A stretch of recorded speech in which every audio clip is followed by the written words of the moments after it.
Praise lord. అందరికి వందనాలు. మన ప్రాతకాల ప్రార్థన ప్రారంభించుకుందాం. పిల్లరా, ప్రార్థన చేసుకుందాం.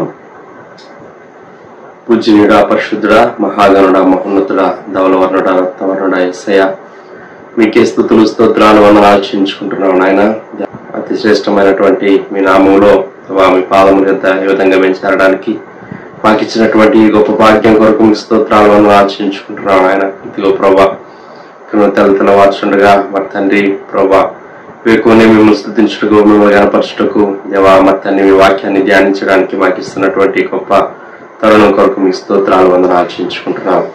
దేవా మరి తండ్రి నాయన, స్తుతితో మిమ్మల్ని ఎదుర్కోవడానికి మాకు ఇస్తున్నటువంటి ఈ మంచి సమయం కొరకు మీ స్తోత్రాలు చెల్లించుకుంటున్నాం. నాయన దేవా మరి తండ్రి నాయన, దేవదూతుల చేత నిత్యము దేవా పొగడపరుచున్నటువంటి గొప్ప దేవా మీ స్తోత్రాలు. మీ పేరు పెట్టబడినటువంటి జనులంగా దేవా మమ్మల్ని తగ్గించుకొని ఇదిగో ప్రభా మీ వైపు చూస్తూ మిమ్మల్ని స్తుతించే సమయాన్ని మా కొరకు దీవించమని ప్రార్థన చేస్తున్నాం. మేము పాడుకునే పాటను మా కొరకు ఆశీర్వదించమని ప్రార్థన చేస్తున్నాం. నాయన, మా స్తుతుల మీద మీరు ఆశీర్వదించమని ప్రార్థన చేస్తున్నాం. దేవా అలాగ మరి తండ్రి నాయన 91వ కీర్తన మేము నాయన చదువుకుంటూ ఉండగా మీరే మిస్ అయింది మాకు తోడుగా ఉంచండి. ఈ వాక్కులు వాగ్దానాలు ప్రభా మా పక్షంగా గొప్పగా మీరు నెరవేర్చమని ప్రార్థన చేస్తున్నాం. చివరి ప్రార్థన ఆశీర్వాదం వరకు మీ సన్నిధి మాకు తోడుగా ఉంచమని ప్రార్థన చేస్తున్నాం. సమస్త విషయాలు కృప చూపించండి. దేవా మీకే స్తుతులు స్తోత్రాలు వందనాలు చెల్లించుకుంటున్నాం. దేవా మీ ప్రియులు వారి గృహాల్లో చేరి ఏకీభవిస్తుంటారు. విశేషమైనటువంటి సన్నిధి ప్రసన్నత ప్రతి గృహంలో మీరు దేవా ఉంచి దేవా మీ నామానికి మహిమ, మీ బిడ్డలందరికీ గొప్ప సంతోషాన్ని దేవా ఈ యొక్క ప్రార్థనలు ఏకీభించడం ద్వారా పాలు పంపులు పొందడం ద్వారా మీరే కలుగు చేయమని దేవా ఈ దినమంతటికి కావాల్సినటువంటి గొప్ప శక్తి బలాన్ని ప్రభా దేవా మేము పొందుకోవడానికి సహాయం చేయమని యేసయ్య నామములో స్తుతించి ప్రార్థన చేసి అడిగి వేడుకొంచున్నాం పరలోకపు తండ్రి. ఆమేన్, ఆమేన్. పాట పాడి దేవుని నామాన్ని మహిమపరుద్దాం. షారోనాత్మీ గీతాల్లో నుంచి 153వ పాట పాడు.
యథాప్రకారంగా 91వ కీర్తన చదువుకుందాం. పిల్లరా,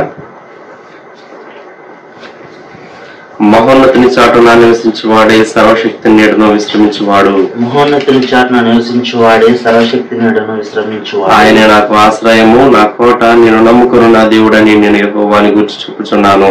ఆయనే నాకు ఆశ్రయము, నా కోట, నేను నమ్ముకున్న నా దేవుడని నేను యెహోవాని గురించి చెప్పుచున్నాను. వేటకాని ఊరిలో నుండి ఆయన నిన్ను విడిపించును, నాశనకరమైన తెగులు రాకుండా నిన్ను రక్షించును. వేటకాని ఊరిలో నుండి ఆయన నిన్ను విడిపించును, నాశనకరమైన తెగులు రాకుండా నిన్ను రక్షించును. ఆయన తన రెక్కలతో నిన్ను కప్పును, ఆయన రెక్కల క్రింద నీకు ఆశ్రయం కలుగును. ఆయన సత్యము కీడమును డాలునై ఉన్నది. ఆయన తన రెక్కలతో నిన్ను కప్పును, ఆయన రెక్కల కింద నీకు ఆశ్రయం కలుగును. ఆయన సత్యము కేడమును డాలునైనది. రాత్రి వేళ కలుగు భయమునకైనను పగటి వేళ ఎగురు బాణమునకైనను రాత్రి వేళ కలుగు భయమునకైనను పగటి వేళ ఎగురు బాణమునకైనను చీకటిలో సంచరించే తెగులకైనను మధ్యాహ్నమందు పాడు చేయు రోగమునకైనను నీవు భయపడుకుందువు. చీకటిలో సంచరించి తెగులకైనను మధ్యాహ్నమందు పాడు చేయు రోగమునకైనను నీవు భయపడుకుందువు. నీ ప్రక్కన 1000 మంది పడినను నీ కుడి పక్కన 10,000 మంది కూలినను అపాయం నీ యొద్దకు రాదు. నీ ప్రక్కన 1000 మంది పడినను నీ కుడి ప్రక్కన 10,000 మంది కూలినను అపాయం నీ యొద్దకు రాదు. నీవు కన్నులారా చూచుచుండగా భక్తిహీనులకు ప్రతిఫలం కలుగును. నీవు కన్నులారా చూచుండగా భక్తిహీనులకు ప్రతిఫలం కలుగును. యెహోవా నీవే నా ఆశ్రయము అని నీవు మహోన్నతుడైన దేవుని నీకు నివాస స్థలంగా చేసుకుని ఉన్నావు. యెహోవా నీవే నా ఆశ్రయము అని నీవు మహోన్నతుడైన దేవుని నీకు నివాస స్థలంగా చేసుకుని ఉన్నావు. నీకు అపాయం ఏమీ రాదు, ఏ తెగులును నీ గుడారము సమీపించదు. నీకు అపాయం ఏమీ రాదు, ఏ తెగులును నీ గుడారము సమీపించదు. నీ మార్గములన్నిటిలో నిన్ను కాపాడుటకు ఆయన నిన్ను గూర్చి తన దూతలకు ఆజ్ఞాపించును. నీ మార్గములన్నిటిలో నిన్ను కాపాడుటకు ఆయన నిన్ను గూర్చి తన దూతలకు ఆజ్ఞాపించును. నీ పాదములకు రాయి తగలకుండా వారు నిన్ను తమ చేతుల మీద ఎత్తి పట్టుకుందరు.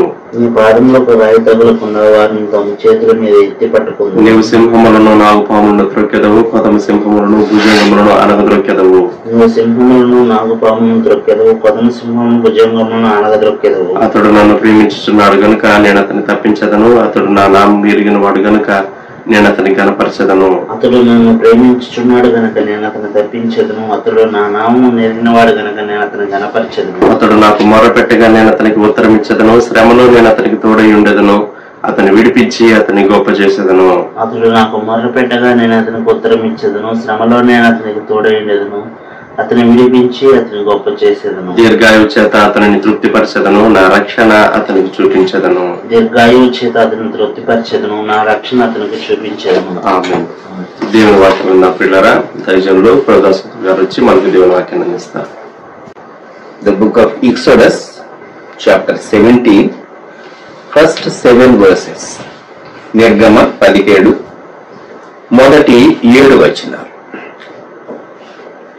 తరువాత ఇశ్రాయేలీల సర్వ సమాజము యెహోవా మాట చొప్పున తమ ప్రయాణములలో సీను అరణ్యము నుండి ప్రయాణమైపోయి రెఫీదీములో దిగిరి. ప్రజలు తమకు త్రాగ నీళ్లు లేనందున మోషేతో వాదించుచు త్రాగుటకు మాకు నీళ్ళిమ్మని అడుగగా మోషే, మీరు నాతో వాదింపనేలా, యెహోవాను శోధింపనేలా అని వారితో చెప్పాను. అక్కడ ప్రజలు నీళ్లు లేక దప్పికొని మోషే మీద సణుగుచు, ఇదెందుకు? మమ్మను, మా పిల్లలను, మా పశువులను దప్పి చేత చంపుటకు ఐగుప్తులో నుండి ఇక్కడికి తీసుకుని వచ్చిరండి. అప్పుడు మోషే యెహోవాకు మొరపెట్టుచు, ఈ ప్రజలను నేనేమి చేయదును, కొంతసేపటికి నన్ను రాళ్లతో కొట్టి చంపుదురను. అందుకు యెహోవా, నీవు ఇశ్రాయేలీయుల పెద్దల్లో కొందరిని తీసుకుని ప్రజలకు నీవుగా పొమ్ము. నీవు నదిని కొట్టిన నీ కర్రను చేత పట్టుకొని పొమ్ము. ఇదిగో అక్కడ హోరేబులోని బండ మీద నేను నీకు ఎదురుగా నిలిచేదను. నీవు ఆ బండను కొట్టగా ప్రజలు త్రాగుటకు దాని నుండి నీళ్లు బయలుదేరినని మోషేతో సెలవేయగా, మోషే ఇశ్రాయేలీయుల పెద్దల కన్నుల ఎదుట అట్లు చేశాను.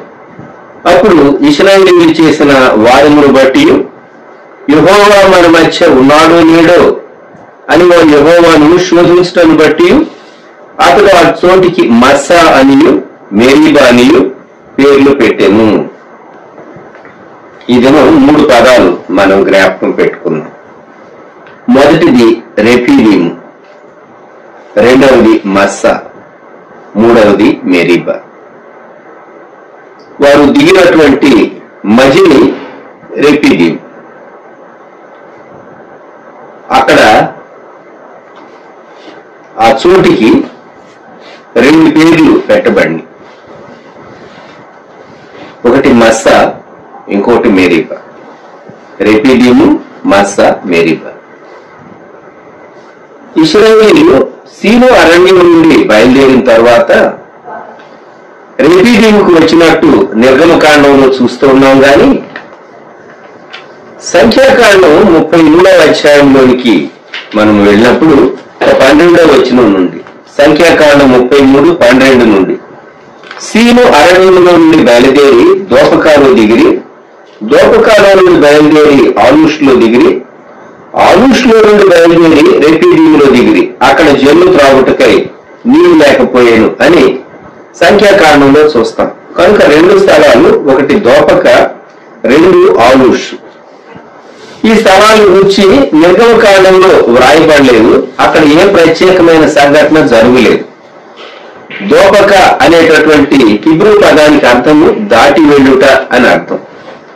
అలాగే అలుష్ లేక ఆలుషు అనేటటువంటి ఈ హిబ్రూ పదానికి అర్థము ఒక గుంపు, ఎ క్రౌడ్ అని అర్థం ఉన్నది. ఈ 2 స్థలాల్లో ఏ విధమైనటువంటి ప్రత్యేక సంఘటనలు జరగలేదు కనుక, ప్రాముఖ్యమైనటువంటి సంఘటన రెఫీదీములో జరిగింది కనుక రెఫీదీము గురించి డైరెక్ట్ గా నిర్గమకాండంలో రాయబడింది, సంఖ్యాకాండంలోనేమో ఉదహరించబడింది ఆ 2 పదాలు. ఇప్పుడు రెఫీదీము అంటే అర్థము విశ్రాంతి, రెస్ట్, స్టే, నివసించుట లేక ఆరాంగా కూర్చోవటం అన్నమాట రెఫీదీము, రెస్ట్, స్టే. ఇప్పుడు రెఫీదీములో వారు ఒక సమస్య ఎదుర్కొన్నారు. ప్రజలు తమకు త్రాగ నీళ్లు లేనందున. మన జీవితంలో దేవుడు ఆయా పరిస్థితుల్లో నుండి మనల్ని నడిపిస్తూ ఉంటాడు. మనలో నుండి రియాక్షన్ వస్తుంది. అది పాజిటివ్ గా రావచ్చు, నెగిటివ్ గా రావచ్చు. ఇశ్రాయేలీయులు ఐగుప్తు నుండి విడిపించబడ్డారు. 10 తెగుళ్ల చేత బలమైనటువంటి దేవుని హస్తం వారిని విడిపించింది. వారు ఎర్ర సముద్రాన్ని దాటారు. ఎర్ర సముద్రాన్ని దాటక మునుపు మేఘం, పగలు మేఘస్తంభము, రాత్రి అగ్నిస్తంభం వారికి తోడుగా ఉన్నది. మేఘం వారి పైన కాపుదల కర్తగా, దేవుని ప్రసన్నత, సన్నిధి వారికి తోడుగా ఉంది. ఇప్పుడు ఎర్ర సముద్రాన్ని కూడా దాటి వచ్చి యువతలకు వచ్చినటువంటి వారికి వారు మాంసం కోరుకున్నందువల్ల దేవుడు ఒక పూట మాంసం ఇచ్చాడు, కూరేళ్లను పంపించి. తర్వాతి దినం ఉదయకాలం నుండి వారు మన్నా తినటం ప్రారంభించారు. కనాను దేశపు సరిహద్దులు చేరే వరకు 40 సంవత్సరాలు ప్రతి ఉదయకాలం విశ్రాంతి దినమున తప్ప, శాబత్ డే తప్ప మిగిలిన దినాలన్నిట్లో దేవుడు వారికి మన్నా అనుగ్రహిస్తూ వచ్చాడు. ఇంత చేసినటువంటి దేవుడు దప్పి చేత వారిని చంపుతాడా?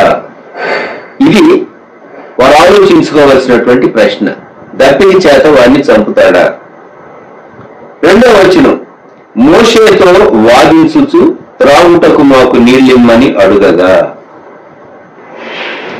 మన దృష్టి మొట్టమొదట వెంటనే మనిషి మీదకు వెళుతూ ఉంటుంది. ఇమ్మీడియట్. సహజంగా మన జీవితంలో ఎదురయ్యేటటువంటి పరిస్థితుల్లో మనము దేవుని వైపు చూడగలిగితే ఎంత బాగుంటుంది. దేవుడు ఎందుకు ఈ పరిస్థితి రానిచ్చాడు అని ఆలోచించి దేవుణ్ణి అడిగితే ఎంత బాగుంటుంది. కానీ వాళ్ళ ఫస్ట్ రెస్పాన్స్, వారు మోషేతో వాదిస్తూ ఉన్నారు. త్రాగుటకు మాకు నీళ్లు అని అడుగగా. నడిపించేటటువంటి నాయకత్వాన్ని చాలా మార్లు విమర్శించడానికి చాలా సింపుల్ గా మొదట కనబడేది ఎవరు అంటే నడిపించేటటువంటి వాడు. ఇప్పుడు కుటుంబంలో ఏదైనా జరిగిందనుకోండి, పెద్దలుగా ఉన్నటువంటి వాడిని బ్లేమ్ చేస్తారు. సంఘంలో ఏదైనా జరిగిందనుకోండి, నాయకత్వంలో ఉన్న వాడిని బ్లేమ్ చేస్తారు. రాష్ట్రంలో ఏదైనా జరిగిందనుకోండి, సీఎం క్యాబినెట్ ను బ్లేమ్ చేస్తారు. జిల్లాలో ఏదైనా జరిగిందనుకోండి, కలెక్టర్ గారు ఏం చేస్తున్నారు అంటారు. దేశంలో ఏదైనా జరిగిందనుకోండి, ప్రధాని బ్లేమ్ చేస్తారు. ఇవన్నీ మామూలుగా జరుగుతూ ఉంటాయి. ఇప్పుడు వీళ్ళు మోషేతో వాదిస్తూ ఉన్నారు. వాదించి ఏమంటూ ఉన్నారు? త్రాగుటకు మాకు నీళ్ళిమ్మని అడుగగా. నీరు ఎక్కడి నుంచి రావాలి? అరణ్యంలో నీరు ఎక్కడి నుండి తీసుకుని రాగలడు? శ్రేష్టమైన రీతిగా నడిపించడా?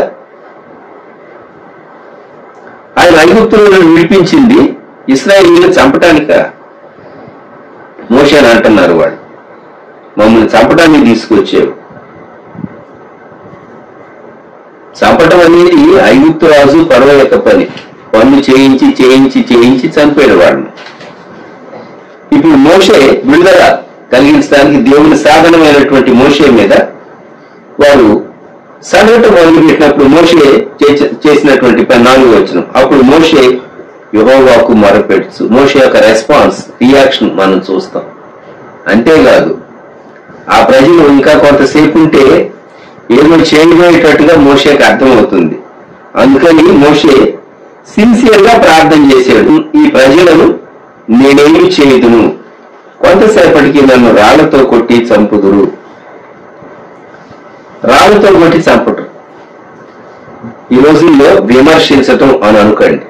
విమర్శించడం, క్రిటిసైజ్ చేయటం అవతల వ్యక్తి మీద. దేవుడు మనల్ని ఈ పరిస్థితిలోకి తీసుకుని వచ్చాడు, దీనిలోనికి దేవుడి చిత్తం ఏమైంది అని ఆలోచించడు మనిషి. మోషే దేవుడికి మొరపెట్టడం ప్రారంభించాడు. దేవుడు వెంటనే జవాబిచ్చాడు. 5వ వచనం, నిర్గమ 17:5, అందుకు యెహోవా నీ ఇశ్రాయేలీయుల పెద్దల్లో కొందరిని తీసుకుని ప్రజలకు ముందుగా పొమ్ము. కొందరిని సంఖ్య స్పెసిఫై చేయలేదు, కానీ అన్ని చూడాలి. అదిని కొట్టిన నీ కర్రను చేత పట్టుకొని పో. ఏ కర్రతో ఎర్ర సముద్రాన్ని తాను పాయలు చేశాడో ఆ కర్రను తీసుకొని, పెద్దలను తీసుకుని దేవుడు నిర్దేశించినటువంటి ఒక స్థలం దగ్గరకు తాను వెళ్ళబోతూ ఉన్నాడు. 6వ వచనం, ఇదిగో అక్కడ పోలేరులోని బండ మీద నేను నీకు ఎదురుగా నిలిచెదను. నేను ఆ బండను కొట్టగా ప్రజలు త్రాగుటకు దానిలో నుండి నీళ్లు బయలుదేరును. రెఫీదీములో జరిగినటువంటి ఆశ్చర్యమైనటువంటి కార్యం, చాలా పెద్ద బండ, 5 అంతస్తులు ఎంత ఎత్తుగా ఉంటాయో అంత ఎత్తుగా ఉండేటటువంటి పెద్ద బండ, పైనుండి క్రిందికి సన్నటి చీలిక ఆ బండను కొట్టినప్పుడు వచ్చినట్లుగా పరిశోధకులు కనుగొన్నారు. రెఫీదీము ప్రాంతాలు దేవుడు చెప్పినటువంటి మాట, నేను నీకు ఎదురుగా నిలిచేదను, నీవు ఆ బండను కొట్టాలి. ఎవరు ఈ బండ? ఎందుకు బండను కొట్టాలి? కర్రతో ఎక్కడైనా బండను కొడితే బండలో నుండి నీరు వస్తుందా? గతంలో వచ్చిందా? చరిత్రలో ఎక్కడైనా జరిగిందా? యెషయా గ్రంథం 53వ అధ్యాయంలో యేసుక్రీస్తు ప్రభువారి అద్భుతమైనటువంటి శిలువ దృశ్యం మనం జ్ఞాపకం చేసుకుంటాం. అతని నలుగగొట్టుటకు యెహోవాకు ఇష్టమై, అతడు మన అతిక్రమ క్రియలను బట్టి గాయపరచబడిను, మన దోషములను బట్టి నలుగుగొట్టబడి. పాత నిబంధనలో ఎక్కడ చూచినా యేసుక్రీస్తు ప్రభువారి శిలువ మనకు కనబడుతూ ఉంటుంది. ఆయన ప్రాయశ్చిత్తం కనబడుతూ ఉంటుంది. మన కొరకు దేవుని గొర్రెపిల్లగా ప్రభు వధింపబడ్డాడని, మన ప్రతి దోషాన్ని ఆయన భరించాడని మనకు శిలువ దృశ్యం జ్ఞాపకం వస్తూ ఉంటుంది. బండ పైన దేవుడు ఉన్నాడు. శిలువలో ఒకసారి జ్ఞాపకం చేసుకోండి. తండ్రి అని మొదటి మాటతో ప్రారంభించి, నా దేవా నా దేవా నన్నేలా చేయి విడిచితి, తండ్రి నీ చేతికి నా ఆత్మను అప్పగించుకోవచ్చు. తండ్రి అక్కడే ఉన్నాడు, కానీ ఆయన కుమారుణ్ణి అప్పగించాడు, శిలువ మరణానికి అప్పగించాడు. బండ మీద దేవుడు ఆయన నిలిచి ఉన్నాడు. ఆ బండను కర్రతో కొట్టారు. ఇది అధికారపు సూచనకు సాదృశ్యంగా ఉంది. ఆ కర్రతో బండ మీద మోషే కొట్టాడు. త్రాగుటకు నీళ్లు దానిలో నుండి బయలుదేరి. ఇది అద్భుతమైనటువంటి దృశ్యం. కొరింథీయులకు రాయబడినటువంటి మొదటి పత్రిక 10వ అధ్యాయం, 1 కొరింథీ 10వ అధ్యాయం 4వ వచనం. అందరూ ఆత్మ సంబంధమైన ఒకే పానీయమును పానం చేసిరి, అనగా తమను వెంబడించిన ఆత్మ సంబంధమైన బండమునిది త్రాగిరి, ఆ బండ క్రీస్తే. తమ్మును వెంబడించిన ఆత్మ సంబంధమైన బండ, ఆ బండల నుండి వచ్చినటువంటి ఊట ప్రవాహము కాలువలై వారి క్యాంపులో ప్రవహించింది. అందువల్ల చిన్నలేమి పెద్దలేమి వారి పశువులు తాగటానికి సమృద్ధిగా నీరు వారికి అందుబాటులోనికి వచ్చింది. వారి మధ్య ఆ కాలువలు, నీటి కాలువలు ప్రవహించింది. లేకుంటే లక్షలాది మంది ప్రజలు తాగాలి అంటే ఒకసారి ఊహించుకోనండి. దేవుడు సమృద్ధిగా వారికి జలము, నీరు అనుగ్రహించాడు.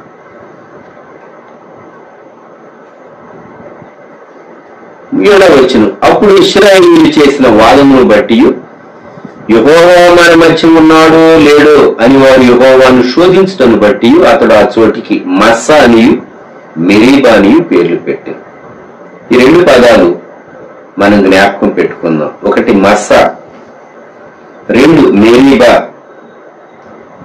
మస్సా శోధించుట, మెరీబా వాదం. శోధించుట వాదం, మస్సా మెరీబా.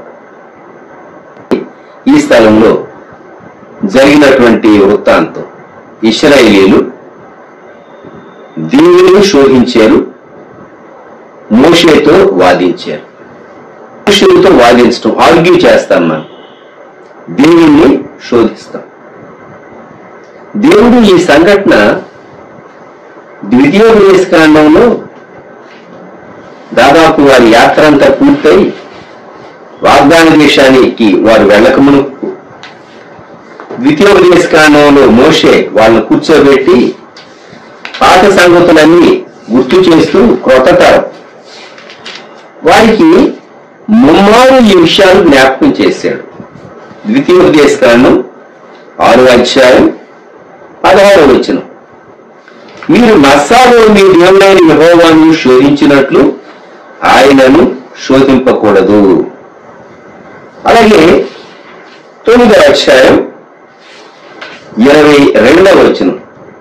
మరియు మీరు తకేరాలోను మస్సాలోను కిబ్రోత్ హతావాలోను యెహోవాకు కోపము పుట్టించితిరి. అలాగే 33వ అధ్యాయం ద్వితీయోపదేశకాండం 8వ వచనం. లేవీని గూర్చి ఇట్లను, నీ తుమ్మీము నీ ఊరిము నీ భక్తునికి కలవు, మస్సాను నీవు అతని పరిశోధించితివి, మెరీబా నీళ్ల యొద్ద అతనితో వివాదపడితివి. ఇక్కడ మాత్రం మనకి ఇంకొక వర్షన్ కనబడుతుంది. ఏమని? దేవుడు పరిశోధించాడు. వీరు దేవుడు శోధించినట్లు మస్సా దగ్గర, మెరీబా దగ్గర మనం అనుకుంటాం.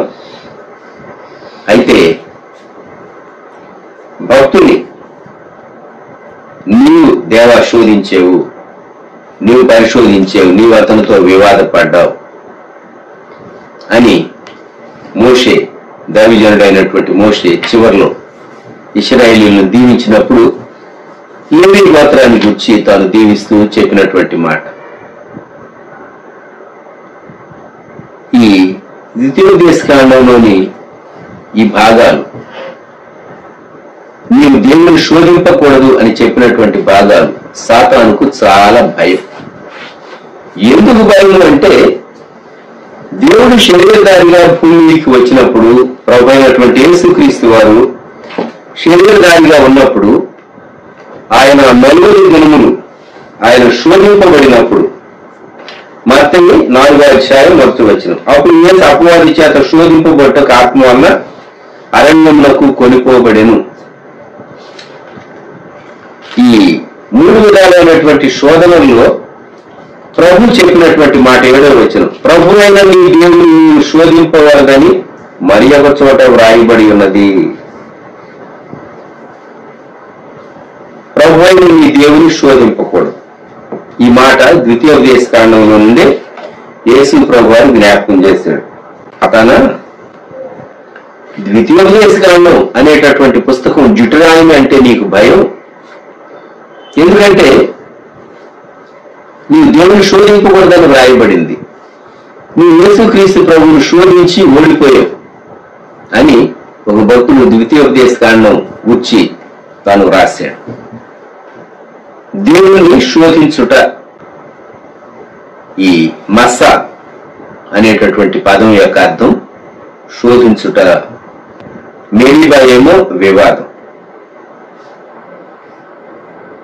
దేవుణ్ణి మనిషి శోధించవచ్చా? దేవుడు మనిషిని శోధిస్తాడా? లేక మనిషిని శోధించడానికి దేవుడు పర్మిషన్ అలౌ చేస్తాడా?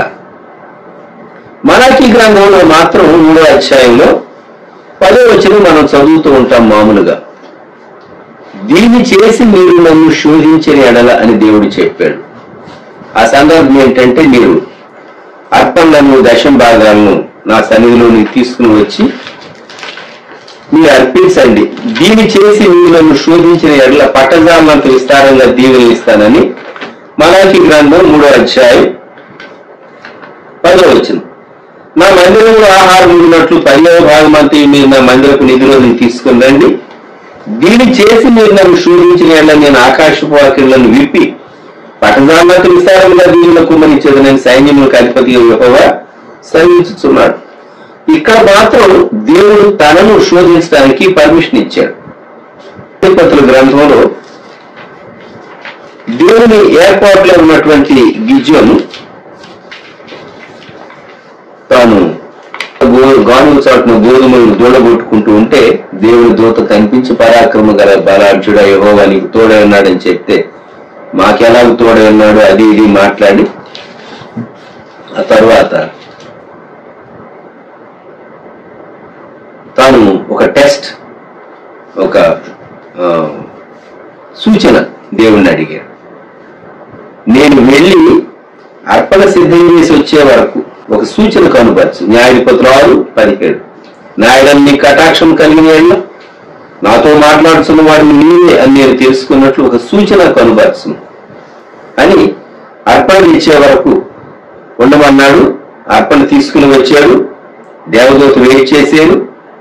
ఆ తర్వాత యెహోవా దూత 21వ వచనం ఆ చేతికర్రను చాపినప్పుడు అగ్ని రాత్రిలో నుండి వచ్చి అర్పణను దహించడం 21వ వచనంలో మనం చూస్తాం. ఆ తరువాత ఇంకా 2 పరీక్షలు. నిజంగా నేను వెళ్ళి శత్రువులను, మరి మిజానీయులను నేను జయిస్తూ నీ చిత్తమైతే, ఆ న్యాయాధిపతుల గ్రంథం 6వ అధ్యాయంలో తాను 36వ వచనం నుండి 40వ వచనం వరకు 2 పరీక్షలు పెట్టాడు. ద టెస్ట్ ఆఫ్ పీస్ అంటారు. కళ్ళ ఉన్నది, గొరిబొచ్చు ఉంది, నేలంతా ఆరి ఉన్నప్పుడు ఆ గొరిబొచ్చు మీద మాత్రం మంచు పెడితే నీవు రక్షిస్తావు అని నేను నమ్ముతాను అన్నాడు. దేవుడు అలాగే చేశాడు. మళ్ళా అంటాడు, నీ కోపం నా మీద రానివ్వద్దు దేవా 39వ వచనం. ఇంకొకసారి నేలంతా మనసు పడి ఆ గొర్రె మనసు మాత్రం పొడిగా ఉండిందని ఒకటి అడిగాడు. దానికి ఆపోజిట్ చేయమన్నాడు. అయినా దేవుడు చేశాడు. దేవుడు శోధించాడు. గిద్యోను ఒకడు ఏం చేయగలడు? దేవుడు తనకు తోడే ఉన్నాడని ఒక రుజువు చూపించమని అడిగినప్పుడు దేవుడు చూపించాడు. 3 సార్లు దేవుడు తనతో ఉన్నాడని నిర్ధారణ చేసుకున్న తర్వాత తనప్పుడు బయలు వెళ్ళి దేవుడు ఉద్దేశించినటువంటి కార్యం, దేవుని ప్రజలకు నాయకత్వం వహించి శత్రువులైనటువంటి మిజానీయులను తాను జయించాడు, అణగొట్టాడు. మనం కూడా మన జీవితాల్లో కొన్నిమార్లు దేవుని శోధించే వారంగా ఉంటాం. వాస్తవంగా కీర్తనకారులు మనకు చెప్పేటటువంటి ఒక చక్కని మాట, కీర్తన గ్రంథం 34వ కీర్తన 8వ వచనం. యెహోవా ఉత్తముడని రుచి చూచి తెలుసుకుని ఆయనను ఆశ్రయించున్నాడు ధన్యుడు. Taste and see that the lord is good. యెహోవా ఉత్తముడని రుచి చూచి తెలుసుకున్నాడు. మనం ఆయన మంచితనాన్ని గ్రహించి దేవుని స్తుతించేటటువంటి వారంగా ఉండాలి. అంతేగాని దేవుని శోధించేటటువంటి వారంగా మనం ఉండకూడదు. 78వ కీర్తనలో 18వ వచనం. ఇశ్రాయేలీయులను గురించి ఆసాపు ఈ మాట అన్నాడు. వారు తమ ఆశ కొలది ఆహారం అడుగుతూ తమ హృదయములలో దేవుని శోధించిరి. పొందుని ఈ అరణ్యంలో దేవుడు భోజనము సిద్ధపరచగలడా? నేను నిజంగా దేవుని బిడ్డనేనా? దేవుడు నిజంగా నాతో ఉన్నాడా? నేను అడిగిన దేవుడు చేస్తాడా? దేవుని కాపుదల నాకున్నదా అని మనకు సందేహాలు వస్తూ ఉంటే ఈ పరిస్థితి ఎందుకు వచ్చింది? ఇశ్రాయేలీయులకు ఆ మస్సా మెరీబా దగ్గర రెఫీడీలో వారికి జరిగినటువంటి సంఘటన దప్పిక. మేము చచ్చిపోతామేమో అని భయం పట్టుకుంది వారి. మా పరిస్థితి ఏంటి? కళ్ళు చూపు మేరలో ఎక్కడ నీరు కనబడటం లేదు. దేవుడు ఎలాగో అద్భుతం చేస్తాడు. ఇన్ని అద్భుతాలు చేసిన దేవుడు ఈ అద్భుతం కూడా చేయలేడా? వారిని కాపాడ్డా? తప్పితే చేత ఆయన చంపుతాడా? వారు నమ్మలేకపోయారు.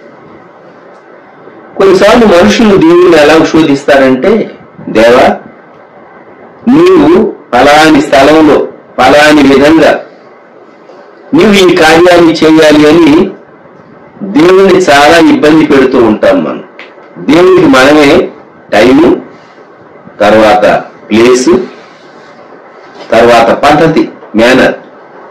we fix the manner, the place and the method in which God has to work. ఎంత తెలివి తక్కువ వాళ్ళం మనం. కొన్నిసార్లు పిల్లలు తల్లిదండ్రులను అడుగుతారు, వారి కోరికలు సమంజసంగా ఉండవు. అయినా తల్లిదండ్రులు ప్రేమను బట్టి చిన్నపిల్లలు వారికి తెలియదని ఒబ్లైజ్ చేస్తూ ఉంటారు. మనం కూడా కొన్ని మార్లు దేవుణ్ణి ఇబ్బంది పెడుతూ ఉంటాం. విజయం అడిగింది అదే కదా. ముఖ్యంగా ఆ గొరిబొత్సు పరీక్ష. దేవా మనసు ఎలా పడాలి అన్నాడు. అలానే దేవుడు పండించాడు. లేదు ఈసారి దానికి ఆపోజిట్ ఉల్టా మనసు ఎలా పడాలి అన్నాడు. దేవుడు అలాగే పండించాడు.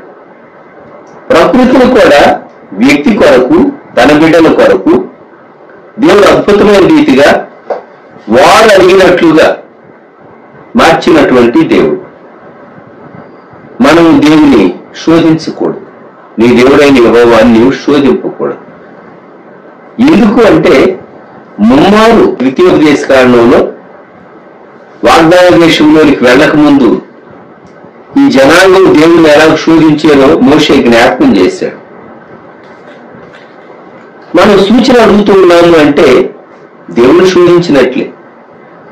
మత్తయి సువార్తలో చూడండి, యేసుక్రీస్తు ప్రభువుని వారు సూచన అడిగారు. మత్తయి సువార్త 12వ అధ్యాయం 38వ వచనం. అప్పుడు శాస్త్రులలోను పరిసయ్యులలోను కొందరు, బోధకుడా నీ వలన ఒక సూచక క్రియ చూడగోరుచున్నామని ఆయనతో చెప్పగా ఇట్లను. అప్పుడు ప్రభు అన్నాడు 40వ వచనంలో యోనాను గుర్చినటువంటి సూచక్రియే. అయితే యోనా కంటే గొప్పవాడు ఇక్కడ ఉన్నాడని తర్వాత ఆ భాగంలోనే ప్రభు చెప్పాడు. వ్యభిచారులైన చెడ్డతరం వారు సూచక్రియలు అడుగుతున్నారు అని ప్రభు మొదటి శతాబ్దంలో వారిని గురించి అన్నాడు. ఈ 21వ శతాబ్దంలో కూడా మన చుట్టూ ఉన్నటువంటి అనేక మంది అటువంటి తరమే. వారంటారు, ఒక సూచక్రియ మీరు చూపించండి, మీ దేవుడిని మేము నమ్ముతాము అంటారు. సూచక్రియలన్నిటికంటే శ్రేష్టమైనది సిలువలో ప్రభువైన యేసుక్రీస్తు వారు మానవ జాతంతటి కొరకు, మన పాపముల కొరకు ప్రాయశ్చిత్త బలిగా ఆయన రక్తం చిందించి మరణించి సమాధిలోనికి వెళ్ళి తిరిగి మూడవ జన్మం లేచాడు. చారిత్రాత్మకమైనటువంటి సత్యం ఇది, ఎవరు కాదనలేనటువంటి సత్యం. అది శ్రేష్టమైనటువంటి సూచిక్రియ. దాన్ని నమ్మకపోతే ఇంకా ఏ సూచిక్రియ చూసినా కూడా మనుషులు నమ్మరు. జ్ఞాపకం పెట్టుకుందాం. మనం దేవుణ్ణి ఒక సూచన చూపించి దేవా అని అడుగుతూ ఉన్నాము అంటే మనం దేవుణ్ణి శోధిస్తూ ఉన్నాము అని మనం జ్ఞాపకం పెట్టుకోవాలి. సంఖ్యాకాండం 14:22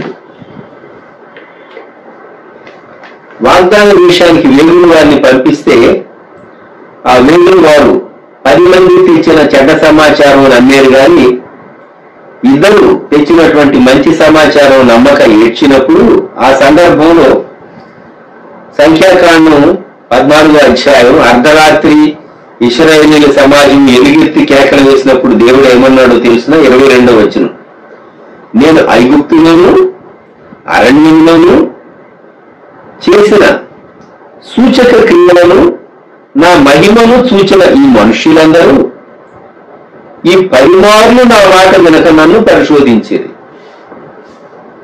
10 సార్లు నన్ను పరిశోధించారు, లేక శోధించారు. 10 సార్లు నన్ను శోధించారు, టెంప్ట్ చేశారు అన్నాడు దేవుడు.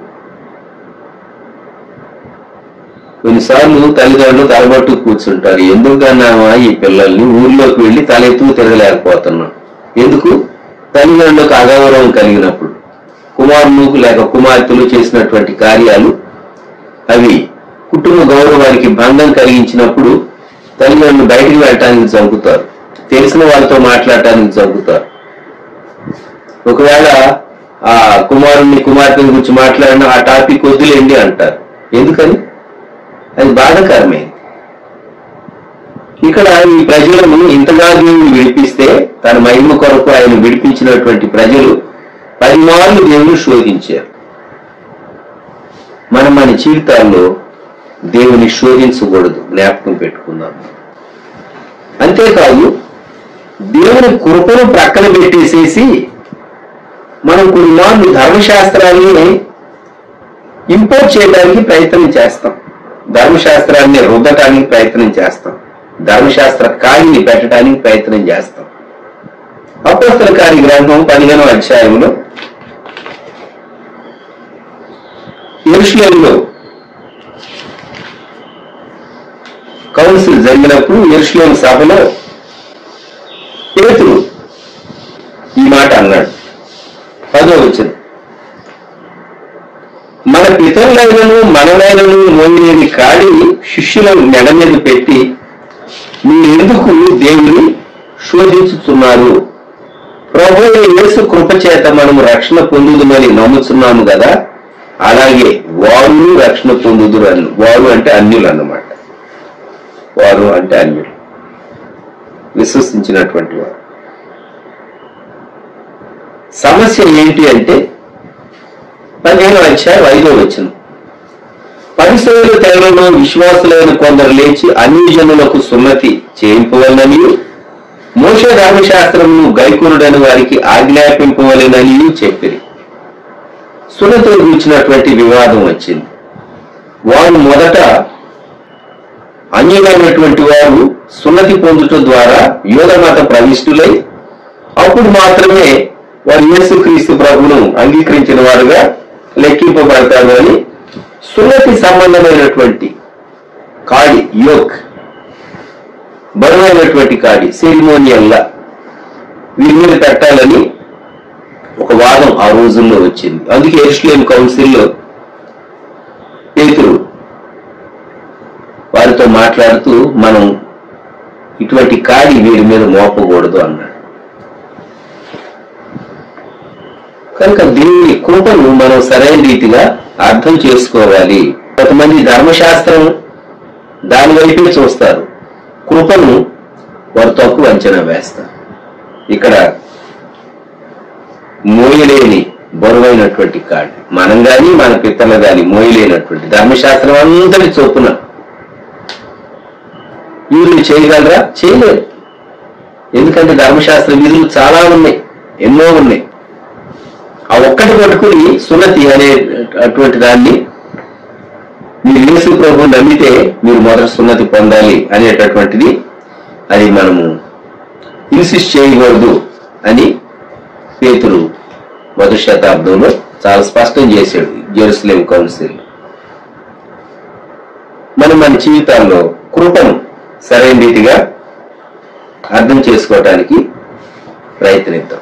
ఆఖరిగా ఇంకొక అంశాన్ని నేను చెప్పి ముగిస్తాను. మనం దేవుని ఎలా శోధిస్తాము అంటే, దేవుని బిడ్డలు మా దేవుడు మమ్మల్ని కాపాడుతాడు కాబట్టి అవన్నీ మేము పాటించాలా, అవన్నీ అవసరమా? లోకస్తులు, అవిశ్వాసులు, యేసు ప్రభువు నమ్మని వారు ఆ సూచనలన్నీ పాటిస్తున్నారు. మాకేంటి? మేము యేసు ప్రభువు నమ్మిన వారు, ఆయన అద్భుతాలు చేసే దేవుడు. ఆయన మీ దేవుని బిడ్డలు కనుక నాకేమీ కాదు అనేటటువంటి భావనతో అజాగ్రత్తగా, నిర్లక్ష్యంగా మనం వెళ్ళేమనుకండి, మన కలిగిన నష్టానికి ఎవరు బాధ్యులు? నీవే బాధ్యుడు, నీవే బాధ్యురాలు. దేవుని శోధించకూడదు. ఒక ఎత్తైనటువంటి స్థలానికి ఎక్కి ఆయన నిన్ను గూర్చి తన దూతలకు ఆజ్ఞాపించాలని వ్రాయబడింది కాబట్టి నేను దూకుతా అంటే నీ కాళ్ళు విరుగుతాయి. ఎందుకని? దేవుడు దూకమని నీకు చెప్తే నువ్వు దూకు, నేను నిన్ను కాపాడుతానని దేవుడు స్పెసిఫిక్ గా చెప్తే నువ్వు అలా చేయి. నీకు అలా దేవుడు చెప్పలేదు అంటే నీవు దూకూడదు, మెట్టు దిగి రావాలి. నువ్వు ఏ ఎత్తైన స్థలంలో ఉన్నావో అక్కడ నుండి మెట్లు దిగి రావాలి. అది క్రమం. అంతేగాని దేవుడు చాలా స్పష్టంగా నీవు ఈ పరిస్థితుల్లో ఇలా ఉన్నా కూడా నీకేమి కాదని నేను చెప్తూ ఉన్నా అని దేవుడు అన్నాడు, స్పెసిఫిక్ గా చెప్పాడు. అప్పుడు నీవు దేవుని మహిమ కొరకు నీవు చేస్తే అది వేరు. కానీ దేవుడు అలా చెప్పకుండా నీ అంతటి నీవు ఊహించుకొని దేవుడు నాకు తోడుగా ఉన్నాడు గనుక మిగిలిన వారి వల్ల నేను జాగ్రత్తలు తీసుకోనక్కర్లేదు అని అజాగ్రత్తగా మనం ప్రవర్తిస్తే మన కలిగే నష్టానికి దేవుడు బాధ్యుడు కాదు. దేవుని శోధింపకూడదు. జ్ఞాపకం పెట్టుకుందాం. మనం వారు మస్సా, మెరీబా దగ్గర రెఫీడీములో ఇశ్రాయేలు దేవుని శోధించారు. మన జీవితాల్లో మనం దేవుని శోధించి మనకు నష్టము, కీడు, దేవుని నామానికి అవమానం మనం తీసుకురాకూడదు. ఈరోజు ఒక తీర్మానం చేసి, దేవా, సాధారణంగా మనుషులు పాటించవలసినటువంటి నియమాలు నేను విశ్వాసన అయినప్పటికీ పాటించవలసిన వ్యక్తిగా ఉన్నాను, వాటికి నేను అతీతురాలను కాదు. ఒకవేళ ఒక ప్రత్యేకమైనటువంటి పరిస్థితుల్లో మిగిలిన వారి కంటే నేను భిన్నంగా ప్రవర్తించడానికి నీవు నాకు క్లియర్గా ఇన్స్ట్రక్షన్ ఇస్తే నేను చేస్తా. అటువంటి ఇన్స్ట్రక్షన్ నాకేది లేనప్పుడు నేను ఊహించుకొని అపాయాన్ని, నష్టాన్ని, కీడును, శ్రమను నేను తెచ్చుకొని నిన్ను శోధించి నీ నామానికి అవమానం కలిగించి నిన్ను నొప్పించను అని చెప్పేసేసి మన జీవితాల్లో తీర్మానం చేసుకున్నాం.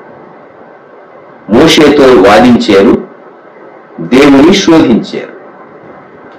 మస్సా శోధించుట, మెరీబా వివాదం, రెఫీడీములో ఇది జరిగింది. జ్ఞాపకం పెట్టుకుందాం. దయచేసి తలలు వంచండి, ప్రార్థన చేసుకుందాం. కృపాసత్య సంపూర్ణుడ, దయగల తండ్రి, మహాగరుడ, మహోన్నతుడ, మీ స్తోత్రాలు, వందనాలు. మంచి సమయం కొరకు మీకు వందనాలు ఆచరించుకుంటున్నాను. ఆయన దేవా, మీ సేవకుని మీ ఆత్మశక్తితో బలంతో నింపి దేవా మా తండ్రి మీ పరిశుద్ధ గ్రంథంలో దేవా నిర్గమకాండంలో నుంచి దేవా అనేక విషయాలు మీరు మాకు బోధించిన విధానం అంతటి కొరకు మీ స్తోత్రాలు, వందనాలు ఆచరించుకుంటున్నాం ప్రభా. తండ్రి నాయన రెఫీడీంలో జరిగినటువంటి దేవా యొక్క సంఘటన దేవా మా తండ్రి నాయన దేవా ఇశ్రాయేలు ప్రజలు దేవా మా తండ్రి నాయన మీ బిడ్డ మోషే మీద దేవా సనుక్కున్నప్పుడు దేవా మా తండ్రి నాయన ఆ విధంగా జరిగినటువంటి సందర్భం అంతటినీ దేవా మీరు మాకు వివరించిన విధానం అంతటి కొరకు స్తోత్రాలు. అవును ప్రభా మా తండ్రి, వారికి నీళ్లు కావాలని దేవా మరి తండ్రి నాయన మోషే మీద ఎంతో సనుక్కున్నారని దేవా మీరు మాకు సెలవిచ్చారు మరి తండ్రి నాయన అట్టి మనస్సు మాలో లేకుండా మీరు సహాయం చేయమని ప్రార్థన చేస్తున్నాను. అవును ప్రభావ వారికి నాయన మరి తండ్రి అరణ్యంలో సైతం దేవా మాంసం కావాలన్నప్పుడు దేవా మాంసం అనుగ్రహించినటువంటి దేవుడు, శ్రేష్టమైనటువంటి దేవా మరి తండ్రి నాయన మన్నాను అనుగ్రహించినటువంటి దేవుడు వారి యొక్క ప్రతి అవసరతను తీరుస్తున్నటువంటి దేవుడు అయినను దేవా మరి తండ్రి నాయన అయా మరి ప్రభు వాళ్ళు దాన్ని గ్రహించక మరి తండ్రి నీటి విషయంలో దేవా సనిగారని దేవా మరి తండ్రి అయా విషయాలు మీరు మాకు బోధించిన విధానం అంతటి కొరకు మీ స్తోత్రాలు వందనాలు చెల్లించుకుంటున్నాం దేవా. అవును ప్రభా మరి తండ్రి వాళ్ళని రక్షించడానికే మీరు దేవా ఐగుప్తు బానిసత్వం నుంచి బయటికి తీసుకొచ్చారు. కానీ దేవా మరి తండ్రి ఏమాత్రం కూడా ప్రభా వారిని నశింపజేయడానికి చంపివేయడానికి దేవా మరి తండ్రి మీరు తీసుకురాలేదు అన్న విషయాన్ని వాళ్ళు గ్రహించలేకపోయారు దేవా ప్రభా. అవును ప్రభా మీరు కూడా మమ్మల్ని రక్షించడానికి దేవా మమ్మల్ని ఇంకను వృద్ధులోనికి అభివృద్ధిలోనికి తీసుకురావడానికి దేవా మీరు ఎన్నుకొని పిలుచుకొని దేవా మీరు నడిపిస్తున్న విషయాన్ని దేవా జీవులందరూ కూడా గ్రహించి సంతోషంగా ముందుకు సాగిపోవడానికి సహాయం చేయమని ప్రార్థన చేస్తున్నాం. ఈ కాలంలో దేవా మరి తండ్రి నాయన గొప్ప కార్యాన్ని మేము ధ్యానించడానికి తలపోసుకోవడానికి మా హృదయంలో దేవా భద్రపరచుకోవడానికి మీరు సహాయం చేస్తున్న విధానం అంతటి కొరకు మీ స్తోత్రాలు వందనాలు ఆచరించుకుంటున్నాం. అవును ప్రభా మీరు దేవా అయా మీరు బండ ఉన్నారు దేవాన్ని బట్టి మీ స్తోత్రాలు ఆచరించుకుంటున్నాం దేవా మరి తండ్రి. అవును ప్రభా యెషయా గ్రంథంలో మీరు సెలవిచ్చిన రీతిగా ఆయన నలుగొట్టుటకు యెహోవాకు ఇష్టమాయనని మీరు వాక్యం సెలవిస్తుంది ప్రభా మరి తండ్రి. మీ వాక్యంలో మీరు సెలవిచ్చిన రీతిగా మా కొరకు మీరు ఆయన మరి తండ్రి ఎంతో నలగొట్టబడ్డారు దేవా మరి తండ్రి, గాయపరచబడ్డారు దేవా. శిలువలో మీరు మా కొరకు గొప్ప ప్రాణత్యాగం చేశారు దేవా. మీ స్తోత్రాలు చేయించుకుంటున్నాం దేవా మరి తండ్రి. కృప చూపించండి ఆయన. అవును ప్రభా మరి తండ్రి నాయన మేము మిమ్మల్ని శోధించుకోవడానికి సెలవిచ్చారు మీ స్తోత్రాలు దేవా మరి తండ్రి. అపవాది మమ్మల్ని శోధిస్తుందని మత్తయి సువార్త 4వ అధ్యాయంలో దేవా మీరు మాకు సెలవిచ్చారు మీ స్తోత్రాలు చేయించుకున్న కృప చూపించండి ఆయన దేవా. అవును ప్రభా రుచి చూచి తెలుసుకోండి యెహోవా ఉత్తముడని దేవా మీ వాక్యం సెలవిచ్చారు. మీకు వందనాలు.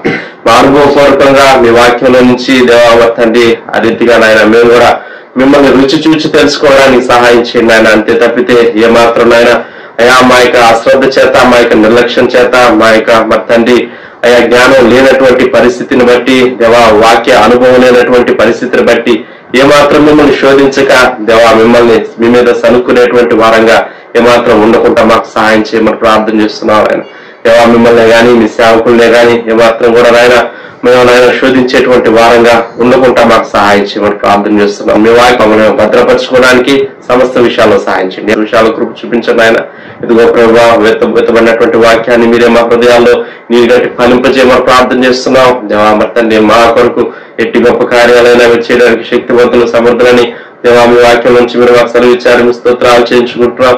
విషయాల మీద సహాయం చేయండి. మీకే స్తుతులు స్తోత్రాలు వందనాలు చేయించుకుంటూ దేవా ఇంకా అడగమర్చినటువంటి విషయాలన్నీ కూడా మీ యొక్క ఐశ్వర్యం చొప్పున మమ్మల్ని మీరు జ్ఞాపకం చేసుకొని మా యొక్క ప్రతి అవసరతను మీరే తీర్చి నామానికి మహిమ తెచ్చుకోమని మీ చిత్తంలో మరలా ఈ రీతిగా చేయ పర్యంతరం మీ సన్నిధి కాపుదల దూతల భద్రత క్షేమం అందరి కలుగు చేయమని యేసయ్య నామములో స్తుతించి ప్రార్థన చేసి అడిగి వేడుకుంటున్నాం పరలోకపు తండ్రి. ఆమేన్. మన తండ్రి అయిన దేవుని యొక్క ప్రేమ, కుమారుని యేసుక్రీస్తు యొక్క కృప, పరిశుద్ధాత్మ యొక్క అన్యోన్య సహవాసము ఆశీర్వాదం మనకును మనం ప్రార్థన చేసిన ప్రతి ఒక్కరికి సదా తోడైండును గాక. ఆమేన్. ఆమేన్.